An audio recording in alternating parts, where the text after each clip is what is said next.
specialty chaplaincies. And it's not that one is more special than the other. It's just that they are unique. Each is unique, and not everyone is designed to serve in every chaplaincy. It's like anything else in ministry. There are those of us who feel called to pulpit ministry. There are those of us who feel called to teaching, preaching, and serving in many capacities. And that's the same with chaplaincy. As the saying goes, the sky is the limit, literally does apply to chaplaincy. Chaplaincy is available to anywhere there are people. I'm often asked, where can you serve as a chaplain? And my answer to them is, wherever there are people. And so I'm going to introduce you to some of those specialized ministries. So chaplains can serve in government and in helping agencies. And again, I would refer you to the constitutionality and the legal aspects of chaplaincy, and at least in our environment, in our locale, our country, states, and cities, we can serve as chaplains in federal agencies. We can serve in state agencies and even in local agencies. And in doing so, we can provide the ministry of presence. We can provide personal and family support, and we can pray at government functions. I have several of my students who have been invited by their local and state governments to open their sessions and or close their sessions in prayer. So we can serve in those government agencies. We can serve in government, church, and other helping agencies that are out there that are already engaged and involved in care services. They may not call them ministries, but in the medical field, in job training, temporary lodging, people that are displaced because of fires, floods, any reason that they need temporary lodging. Many food programs, feeding programs, and a lot of times, both government and church, as well as other assisting agencies, can even work together in those endeavors. And even in the sports community and the gaming facilities, whether it's at NASCAR, we have chaplains serving in NASCAR and other auto racing venues. We have chaplains that serve at horse racing tracks. We have chaplains that serve at dog racing tracks, and you would furrow your brow and think, why would there be a chaplain there? Because there are people there. And where there are people, there are needs and challenges and struggles and concerns. And one of my own mentors, their son came to him one day and they said, "Dad, I've discovered that casinos need chaplains." And he said, "Okay, explain that to me." And he said, "I walked through a casino and there were people that were so engaged in their gambling, whether it's pulling the levers or whatever it is, that they literally would wet themselves, not wanting to get up and leave their seat. And now you and I don't have to be a professional psychiatrist or medical person to know that that's a challenge. That's a problem. And so what it says to us is that there are people who go to casinos who need the Lord, obviously. They need help. And so there we do actually have chaplains that are serving in casinos. And then professional ball clubs. In the state where I live, all of our professional sports, hockey, basketball, football, and baseball have chaplains.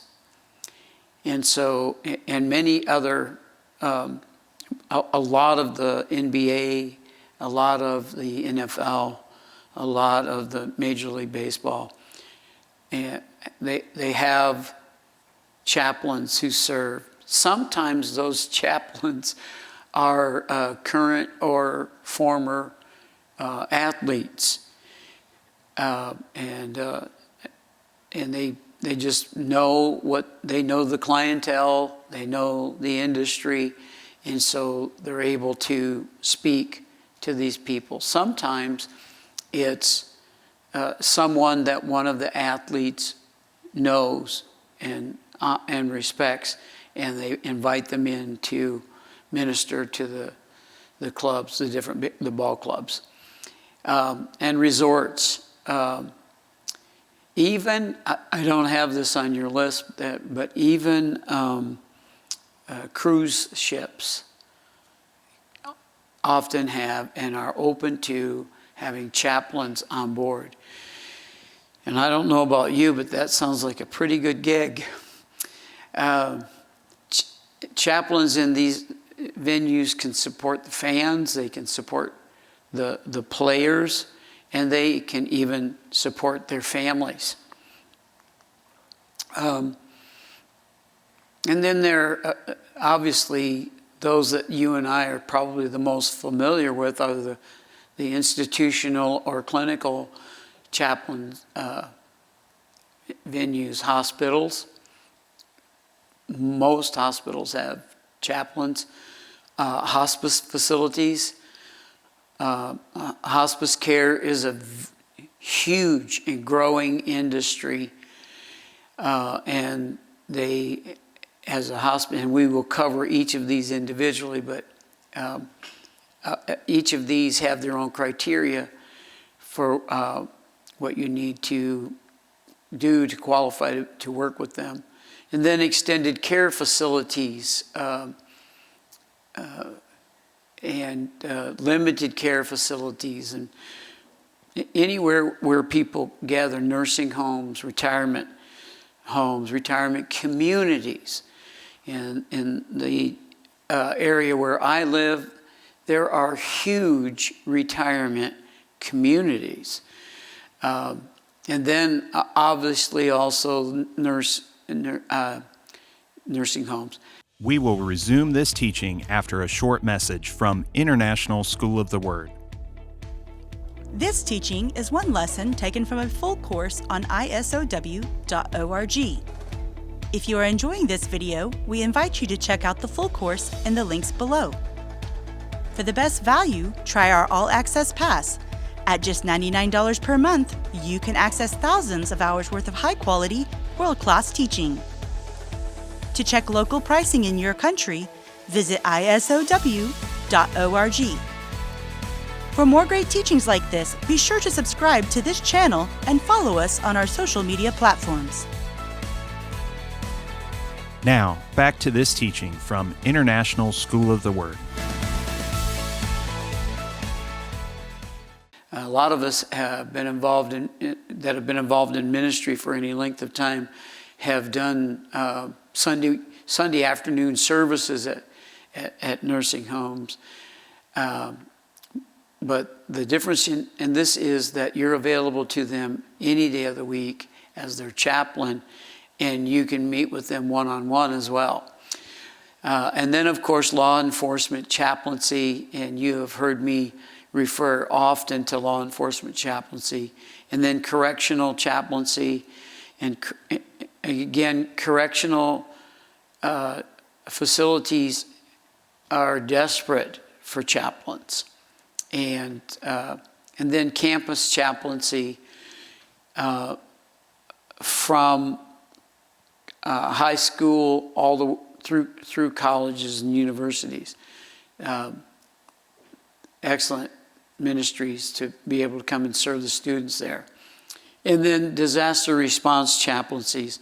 I was actually at dinner last night and was listening to a colleague of mine that had served for their first time. They happened to own an RV, and an area was devastated by floods. And so they loaded up their RV and went up to the area just to see if there's anything they could do to help. And ran into a chaplaincy organization who specialized in disaster response, connected with them, went through their training, and now that is the passion of their heart, is to be able to jump in their RV and go to a site and to be able to serve people that have gone through disasters. And then there's some other very unique chaplaincy models that have sprung up, because again, what is the answer to the question, where can chaplains serve? Anywhere there are people. And so what you can do is let God design a chaplaincy for you where you fit. And so I've actually had students go through the training, and what I like to do in my class is I like to say, so what is it about chaplaincy that attracts you? Where is it that you have a leaning, a tendency toward? And I have had them tell me bus terminals, train terminals, airports. And I've actually encountered chaplains at airports when I fly, and seaports. Now, I've never visited a seaport chaplain, but I know that they're there. I had an organization call me with a truckers association, and say, I see that you train chaplains. Can you give us chaplains, because we have all these truck stops and we want to have a chaplain in every truck stop? I said, well, I don't know if I've got that many chaplains, but I can certainly put your information out there and make it available to those that have an inclination to minister to the trucking industry. My father-in-law was a truck driver,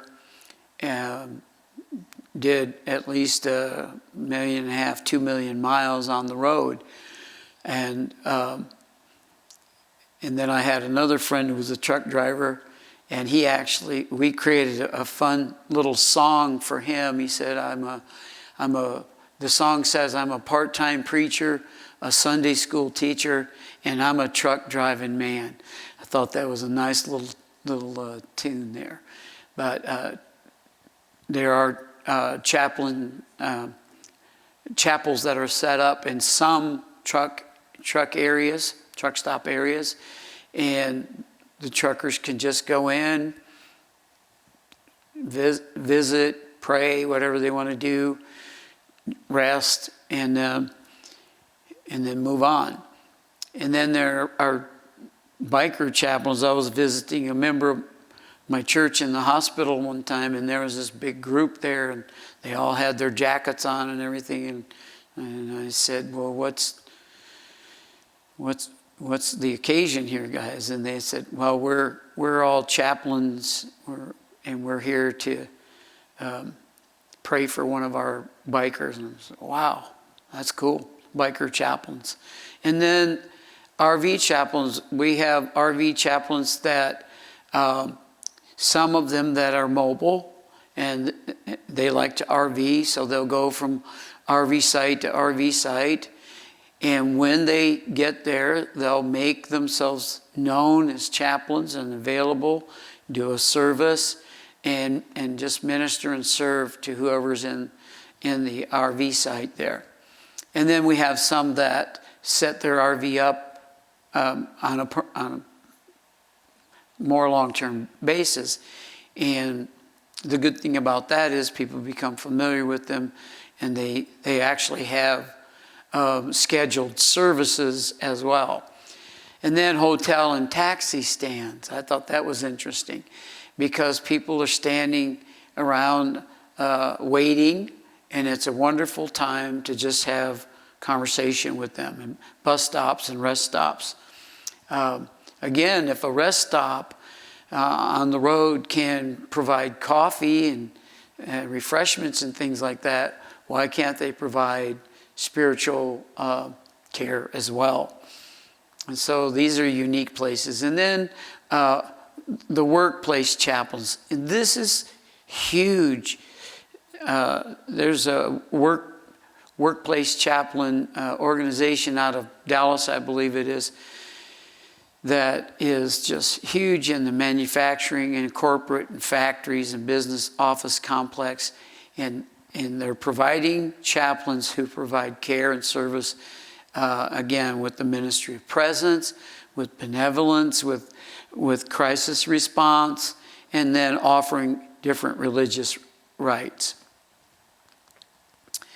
Again, the sporting and gaming facilities, race tracks, auto tracks, horse tracks, dog tracks, wherever people are gathered, and then casinos, and then professional ball clubs that we mentioned there. Again, there's the chaplains in these venues. They support the players, they support the players' families, they support the fans, they support the owners if they're interested. Anyone who's interested, they're there to be their chaplain and to provide them care. And then some of the established chaplaincies, like we said, the clinical and institutional, are the hospitals, hospice, extended care facilities. Thank you so much for supporting our ministry. If this has blessed you, please say a prayer for us. And if you would like to give, we have 3 ways that you can do that. You can give online at iso.org/donate, or text the word GIVE and the amount to 423-225-9022. That's 423-225-9022. You can also give through the mail at ISOW, 340 Paul Huff Parkway, Northwest, Cleveland, Tennessee, 37312. Thank you. God bless you, and may the Lord multiply your seed. Now back to this teaching from the International School of the Word. So, what I want to do is I'm going to go right into correctional chaplaincy, and this has to do with the incarcerated.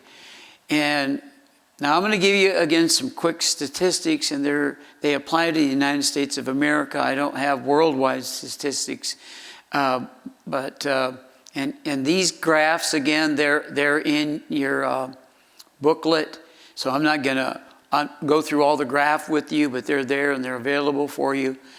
But statistically, the average prison inmate in America is approximately 39 years old, and that's taking into account the juveniles and the elderly, the geriatrics. Only 7% are female, and nearly 81% are U.S. citizens, but some are not U.S. citizens. 58% of those incarcerated are Caucasian. 38% are black, and 4% are other. 80% of the incarcerated are high school dropouts. Stay in school. The average prison inmate today, 50% of inmates grew up in a single or guardian household. 85% of youth offenders are from single parent or guardian homes. Those are not conflicting numbers, okay, because we're talking about inmates who may be older and then younger offenders. Some studies actually indicate that 90% of all incarcerated are from single parent or guardian homes. And this statistic was compiled by John Duncan. If you are the least bit interested in serving as a correctional chaplain, there are some things that you need to consider. And start with you. Start with who you are, your personal identity, and your self-awareness, your emotional stability, your spiritual maturity. Correctional chaplaincy is not for the novice, and it's not for the faint at heart. What is your professional identity?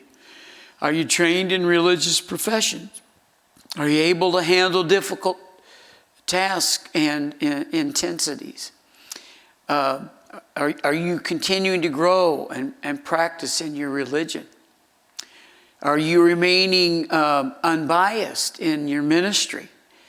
Can you work with different cultures, ethnicities?